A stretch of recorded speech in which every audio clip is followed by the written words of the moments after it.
अस्सलामु अलैकुम वरहमतुल्लाहि वबरकात। उम्मीद करती हूँ कि आप लोग सब खैरियत से होंगे और मेरी दुआ यही है कि अल्लाह रब्बुल इज़्ज़त आप तमाम को अपने घरों में खुश व खुर्रम रखे, शाद व आबाद रखे, आपकी हर ख्वाहिश हर तमन्ना को पूरा करे।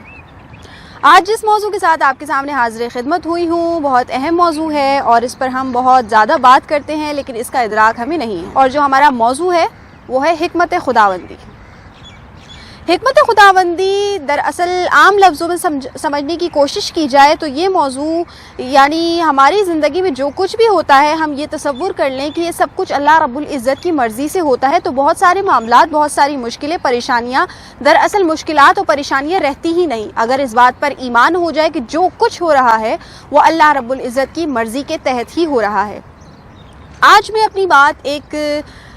हिकायत से करना चाहूँगी, एक ऐसे वाक़े से करना चाहूँगी जो बहुत सबक आमोज़ है और उससे हमें एहसास होगा, हमारे अंदर ये एहसास बेदार होगा कि दरअसल हमारी सोच क्या है और अल्लाह रब्बुल इज़्ज़त के मामलात जो होते हैं वो इसके बिल्कुल बरअक्स होते हैं। और वाक़या कुछ यूँ है कि मौलाना जलालुद्दीन रूमी अलैहि रहमा अपनी किताब में तहरीर फरमाते हैं कि एक बादशाह किसी ज़माने में गुज़रा और उसके साथ एक वज़ीर हुआ करता था जो कि हर मामला पेश आने पर यही कहा करता था कि जो कुछ हुआ है अल्लाह की मर्ज़ी से हुआ है, अगर ऐसा हुआ है तो इसमें यकीनन अल्लाह तबारक व तआला की कोई ना कोई मसलहत होगी, कोई ना कोई मर्ज़ी शामिल होगी, कोई ना कोई हिकमत होगी। एक मरतबा इसी तरह बादशाह सलामत बैठे हुए फल खा रहे थे, फल तनावुल फरमा रहे थे कि अचानक फल काटते हुए उंगली कट गई। बादशाह सलामत की उंगली में से खून निकलने लगा। बादशाह सलामत बड़े परेशान हो गए कि उंगली ज़ख्मी हो गई है, उंगली कट गई है, खून निकल रहा है। तो वो जो वज़ीर साहब सामने मौजूद थे वो यही कहते हैं कि कोई बात नहीं बादशाह सलामत, इसमें भी यकीनन अल्लाह रब्बुल इज़्ज़त की कोई ना कोई हिकमत होगी, कोई ना कोई मसलहत होगी जिसकी वजह से आपकी उंगली कट गई है। अब चूँकि बादशाह थे, बादशाह को अपनी तबीयत पर कोई भी चीज़ नागवार गुजरे ऐसा तो हो ही नहीं सकता था, लिहाजा बादशाह सलामत तैश में आ गए और कहने लगे कि हमारी उंगली कट गई है, हमारी उंगली से खून जारी है और तुम कह रहे हो कि इसमें भी कोई अल्लाह की मसलहत होगी। ये कैसी मसलहत हुई भला कि अल्लाह रब्बुल इज़्ज़त अपने बंदों को तकलीफ़ दे दे और खून बहने लग जाए और उसमें भी अल्लाह की कोई मसलहत? ये तुमने क्या बात कर दी, लिहाजा हम तुम्हें सज़ा सुनाते हैं और तुम्हें कैद खाने में डाल दिया जाता है। जब वज़ीर कैद खाने की तरफ जा रहा होता है तो उस वक्त भी वो यही कहता है कि मुझे जेल में डाला जा रहा है, मुझे कैद में डाला जा रहा है, इसमें भी यकीनन अल्लाह रब्बुल इज़्ज़त की कोई ना कोई मसलहत होगी, कोई ना कोई हिकमत होगी। बिल आखिर वो कैद खाने में चले जाते हैं, उनकी सज़ा का आगाज़ हो जाता है। दिन पर दिन गुजरते चले जाते हैं, वक्त गुजरता चला जाता है कि एक दिन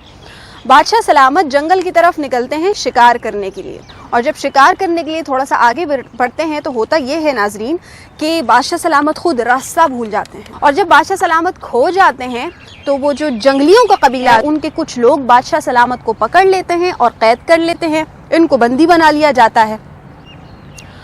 अब एक दिन मुख्तस कर दिया जाता है कि हफ्ते के दिन की सुबह पर जिसको कैद किया गया है उसको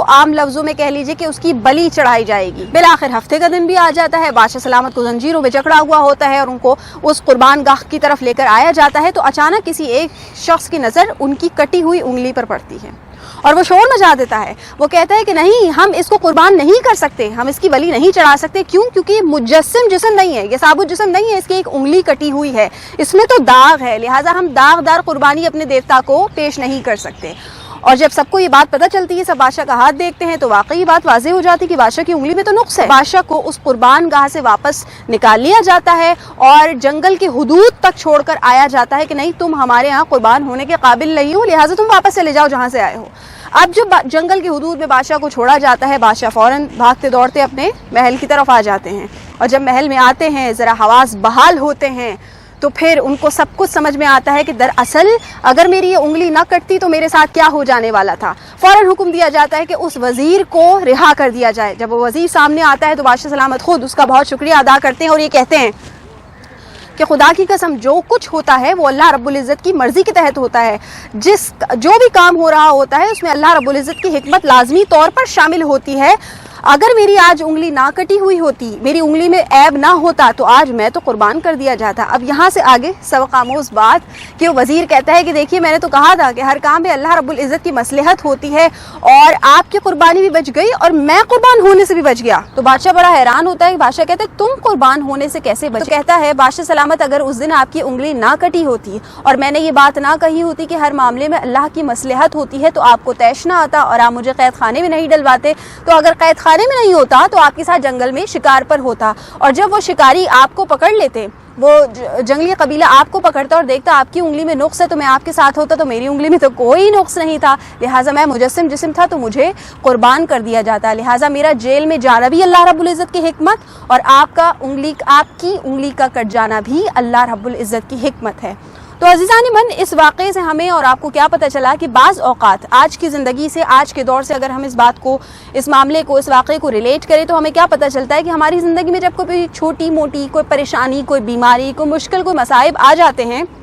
تو بجائے یہ کہ اللہ رب العزت نے جتنی نعمتوں سے ہمیں نوازا ہے ہم اس کا شکر ادا کریں، ہم کیا کرتے ہیں؟ اپنی قسمت کو کوسنے لگ جاتے ہیں، ہم پریشان ہو جاتے ہیں اور اپنی قسمت، اپنی تقدیر کے لیے جو ہے وہ بدفعلیاں نکالنے لگتے ہیں، اور یہ کہتے ہیں کہ ساری پریشانیاں ہمارے ساتھ ہی ہونی تھی، ساری مشکلات ہم پر ہی ٹوٹنی تھی۔ ہم یہ کیوں نہیں سوچتے کہ اگر ایک مشکل آ گئی ہے تو اللہ رب العزت نے اس کے بدلے کتنی ساری نعمتوں سے نوازا ہوا ہے، کتنی ساری آسائشیں ہمیں عطا کی ہوئی ہیں۔ ہم ان تمام جو اس کی نعمتیں ہیں ان کا شکر ادا کرنے کے بجائے ایک جو مشکل پریشانی، وہ بھی ہمارے ہی گناہوں کی وجہ سے، ہمارے ہی ناکردہ اعمال کی وجہ سے آتی ہیں ہمارے اوپر، ہم اس کا بھی شکوہ اللہ رب العزت سے کرنے لگ جاتے ہیں۔ تو سوچیے اس بارے میں کہ ہم کہاں کہاں غلط ہیں اور ہمیں کہاں کہاں اللہ رب العزت کا شکریہ ادا کرنا چاہیے، بلکہ یوں کہوں تو بیجا نہ ہوگا کہ ہمیں تو اپنی ہر سانس پر اس رب کریم کا شکر ادا کرنا چاہیے۔ اگر ہم اپنی ساری زندگی بھی اس رب کائنات کا شکر ادا کرتے رہے تو اس کے احسانوں کا بدلہ کبھی ہرگز نہیں چکا سکتے۔ کیوں؟ کیونکہ اس نے تو قرآن پاک میں فرما دیا کہ لقد من اللہ علی المؤمنین اذ بعث فیہم رسولا، کہ احسان کیا ہم نے مومنین پر کہ ان میں اپنا محبوب رسول نازل فرما دیا۔ اگر اسی احسان کو دیکھ لیا جائے تو ہماری تو پوری زندگی اللہ رب العزت کے احسانوں تلے دبی ہے، اور سب سے بڑا احسان نعمت عظمیٰ رسول اللہ صلی اللہ علیہ وآلہ وسلم کی ذات کا عطا کر دینا، ان کا امتی ہمیں بنا دینا، ہم جیسے گناہگاروں کو۔ اور ہمیں کیا چاہیے؟ تو یہ جو مشکلیں پریشانیاں آتی ہیں دراصل ہمارے ہی گناہوں کی وجہ سے، ہمارے ہی خراب رویوں کی وجہ سے پیدا ہو جاتی ہیں۔ تو کوشش کیجئے کہ اپنے رویوں میں جو بگاڑ ہے اس میں سدھار لانے کی کوشش کیجئے، ہر دم اللہ رب العزت کا شکر ادا کیجئے، اور دیکھیے کہ جو بھی معاملات آپ کی زندگی میں ہو رہے ہیں، کبھی بیماری ہے، کبھی پریشانی ہے، کبھی خوشیاں ہیں، کبھی بہاریں ہیں، یہ سب کچھ اللہ رب العزت کی مرضی کے تحت ہے، کیونکہ ہمیشہ رات بھی نہیں رہتی اور ہمیشہ دن بھی نہیں رہتا، کالی رات کے بعد روشن سویرا آتا ہی ہے۔ تو اس امید کے ساتھ اپنی زندگی گزاریں کہ آج مشکل ہے تو وہ رب کل آسانیاں بھی دے گا، وہ رب کل خوشیاں بھی دے گا۔ اگر میری بات آپ کے دل کو لگی ہو تو اس ویڈیو کو صدقہ جاریہ سمجھ کر زیادہ سے زیادہ شیئر کرنے کی کوشش کیجیے گا، میرے یوٹیوب چینل کو سبسکرائب ضرور کر لیجیے گا، اور بیل آئیکن کے بٹن کو بھی پریس کر دیجیے گا۔ انشاءاللہ پھر کسی اچھی موضوع کے ساتھ آپ کے سامنے حاضر خدمت ہوں گی، تب تک اپنا بہت خیال رکھیے گا، مجھے اپنی دعاؤں میں یاد رکھیے گا۔ فی امان اللہ۔